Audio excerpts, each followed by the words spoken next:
I do have some concerns and questions about the administration's strategy. Thus far in your public statements, you've pushed a relatively new approach toward the government of Sudan, emphasizing engagement and incentives. I'd like to know if this approach is linked to a more detailed strategy that's been agreed to by the interagency, and has this approach been selected because Khartoum has demonstrated actual willingness to cooperate and live up to its commitments, or is it more because there just aren't alternative options? We have been in a process to come up with a comprehensive and an integrative strategy. The National Security Council is leading that process. Of course, we've had input, as have other agencies in the department.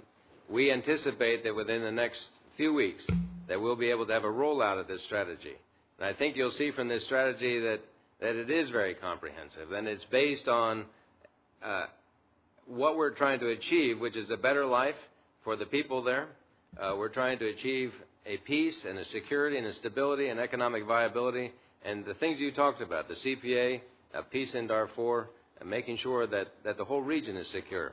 And the strategy includes both incentives and pressures, and it includes ways to judge if we're making the progress that we all want to make. This isn't about just my judgment. This is about coming together and making sure that the United States' objectives are being met, and that we're doing it in a way that makes sense for our country. And we'll continue to coordinate with the command process, the interagency process, to make sure that we stay on track, and we'll certainly consult with Congress to ensure that your views and inputs are incorporated. The concern is that the message is possibly given to Khartoum that they don't have to do much at all in order to have that kind of constructive engagement. So I'd like you to say more, you've alluded to this, about the stick side of this, not just the carrot side.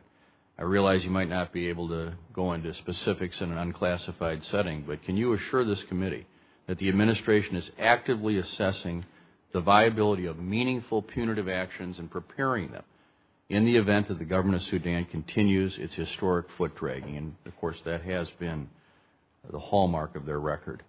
There's no question. And I'd be happy to come up and brief you in a more secure environment on what those are. But I believe we have a very balanced approach that includes both incentives and includes pressures. And in many ways, the lack of incentives is turning out to be also a pressure. We will continue to use all methods, all incentives and pressures in a balanced way. But one thing I would like to say as a caveat to this is that what we're finding out is that, as you already know, that this is a very complex issue, and there's a lot of multiple things happening at the same time.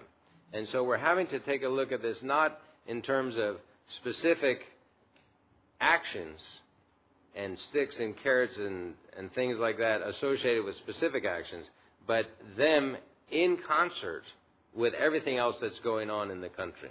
So we're looking at an integrated approach that looks at what is the actions that are being done on the CPA, what are the actions that are being done on the humanitarian front, what are the actions that are being done to put together a political process so people can have their will known and carried out, and what is being done to increase security for the whole region. And that's what we're judging this on, not specific, but more of a general way